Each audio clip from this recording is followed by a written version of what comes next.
Welcome to another episode of the Trivia Power Hour Gaming, the show where we look at gaming secrets, Easter eggs, facts, and trivia you want to know about. If you know of any more trivia, or have a game, series, or developer you want me to cover, let me know in the comments, like the video, and consider subscribing. Also, make sure to stick around to the end for where I'll announce what the focus of the next episode will be. But, for now, let's get right into the trivia.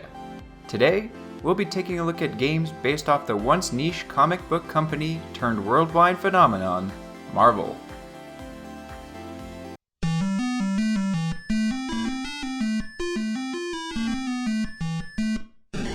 Making their debut into the video game space, Marvel obviously wanted to lead with their most popular character, Spider-Man. Simply titled Spide-Man, this 1982 Atari classic was the first step Marvel ever took into the video game space. According to Laura Nikolic, the designer on the game, the entire premise of the game, scaling a building to defuse a bomb, was directly related to the technical limitations of 2600. A vertical scroll was much smoother than a horizontal one, as we could scroll vertically line by line, whereas horizontally the scroll had to be in 4 or 8-bit increments. I can't recall the exact number. The biggest thing was that marketing always wanted to scroll horizontally instead of vertically, and that would have been hard to do. Rex's Empire Strikes Back game had it, but you could see the scrolling wasn't smooth. The only way to avoid a jerky horizontal scroll would require too much space to generate or store the landscape. Spider-Man was a 4K game with 128 bytes of RAM, not a lot of room. The first time any two Marvel characters crossed over with one another, a formula that would become very common, was The Amazing Spider-Man and Captain America in Doctor Doom's Revenge on the Amiga and other systems. Titled more like a one-off TV episode, this game was a mix of avoidance/obstacle course style stages and one-on-one boss battles. As you can tell just by looking at it, it wasn't very well received, even for the time. It went down as the 27th worst computer game ever released in Computer Gaming World's 1996 list. The first time the Avengers would get a game would be in the arcades in 1991, later ported to home consoles, titled Captain America and the Avengers. Players could play as either Captain America, Iron Man, Hawkeye, or Vision in this classic beat-em-up.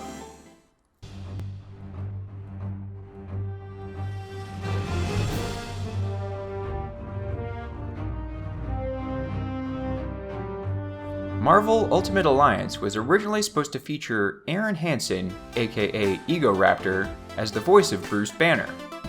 Hansen won a contest to play the role held by the game's publisher, Activision, but his recordings weren't included in the original 2006 release, only appearing 10 years later in the 2016 re-release. Two other pieces of cut content from Ultimate Alliance that never reappeared were the inclusion of Link and Samus as playable characters on the Wii version of the game. The reason they were removed hasn't been officially made public, but it is widely believed that Nintendo turned them down after they were shown early builds of the characters being played on a PS2 and not a Nintendo console. Ultimate Alliance 2 had a fun Easter egg in the prison level. Hidden inside the walls of one of the cells is a giant bar of soap that will slide around the floor and can be used as a weapon. While Stan Lee's voice and likeness has been used in many games before this one, Ultimate Alliance 2 is the first time he played a fictional character, Senator Lieber. Depending on which characters are in your party when you meet the Senator, they have some pretty unique and fun interactions. My book. Maybe we should put this registration business on hold. Sounds like a fine idea, sir. You know, it might be hard to believe, but underneath these fancy costumes, we're just ordinary folks with ordinary problems. Oh, I believe you're more than ordinary. Amazing or spectacular comes to mind. In Marvel vs. Capcom 3, Sentinel's character bio lists his serial number as COTA-94. This is a reference to the first fighter Capcom made featuring the X-Men, Children of the Atom, which came out in 1994. For those out there with maybe too keen an eye for detail, you may have noticed an error in Chris Redfield's ending, in which he puts Albert Wesker on trial. Matthew Murdock, aka Daredevil, is acting as Wesker's prosecutor, when in reality he is just a defense attorney. Probably my favorite bit of trivia this week goes to Ultimate Marvel vs. Capcom 3.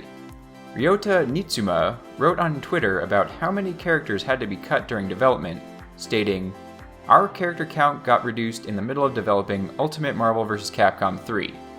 So there were some characters that got forcibly cut. Also, no matter how hard we tried, we just couldn't come to any agreement regarding female characters, so we ended up having no new girls in the roster. All in all, we had over 150 female characters in consideration for the game, but none of them ended up being realized." That's right, out of 150 possible female characters, none of them made it in. Nitsuma actually listed a bunch of characters, male and female, that were considered and explained why they didn't make it in the final roster. I'll leave a link to the forum post where Edgelord1997, yeah, that's his real username, compiled his tweets.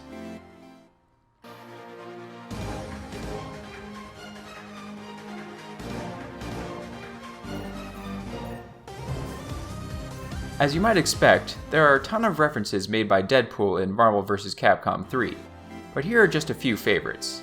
When phasing Magneto, he shouts, Magneto!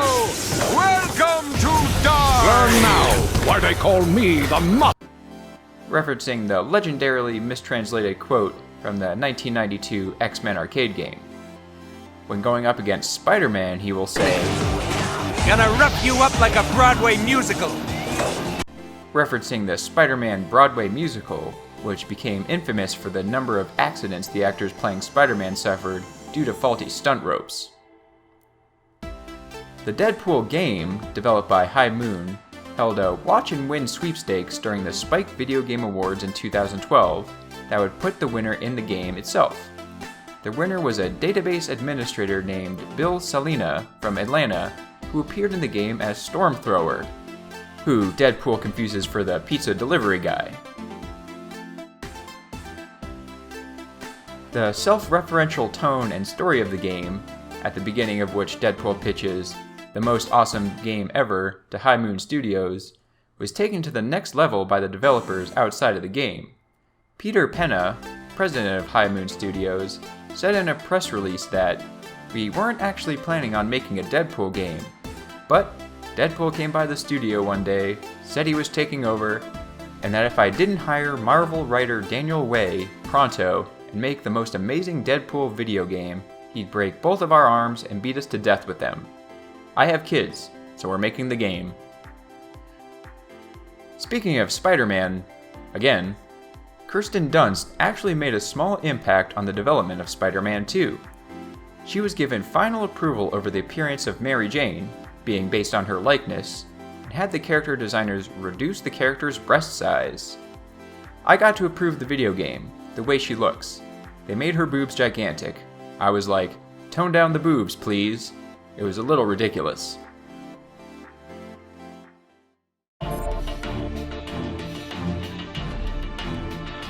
The 2008 game based on Iron Man had a strange casting choice. They were able to get Robert Downey Jr. to reprise his role as Tony Stark, but for unknown reasons, Stephen Stanton, who has played many smaller roles across games, TV, and film, was the voice of Iron Man. A line from the game also may have been an inspiration for one of Tony Stark's lines in the Avengers film. While battling Titanium Man, he will say, You think you are, Stark? Oh, I don't know. Billionaire playboy genius? You tell me. which is almost identical to the line said in the movies. LEGO Marvel Superheroes has a few fun references regarding Nick Fury and Samuel L. Jackson's previous roles. In the mission House Party Protocol, Fury says the lines, "And you will know I am the DJ when I lay my beats down on you," which is a reference to his roles as Jules in Pulp Fiction. Another is in the basement of the helicarrier, where a character will ask the player to help them get rid of snakes, stating, Snakes? Why did it have to be snakes? Hate them. How'd they even get on board? Director Fury told me specifically to get these snakes off this gosh darn helicarrier. I may be paraphrasing slightly. Anyways, can you help me out? obviously a reference to Snakes on a Plane. Here's one I wish I knew when I was making my top 10 forgotten games made by big developers. There were 2 games made based on the first Blade film, one by Hammerhead on the PS2, but also a Game Boy Color version made by HAL Laboratory.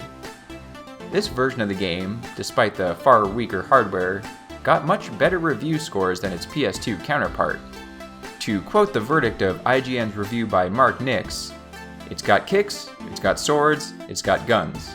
It's one of those games where, when you're playing through, your mom comes in and asks you why you simply don't use your gun throughout the whole game instead of fighting all the time with your hands. And then for the first time ever, you say to your parents, 'Bite me.' This is a fighting game. Hard and fast, senseless and violent. It's got graphics that bleed." I don't know about all of you, but I miss the sort of Wild West style of game reviews we used to get like this one. On the X-Men side of things, we have what many consider to be the best game based on the worst movies, X-Men Origins Wolverine. A few notable Easter eggs in chronological order are, in Chapter 1, there is a hidden hatch that can be found in the ground. If you stand over it for a moment, you unlock the achievement title, Found, referencing the hatch from the show Lost. In Chapter 2 is a secret cave that holds the Lich King's sword besides a skeleton from World of Warcraft. Again, the achievement titled WoW gives away the reference if there was any confusion.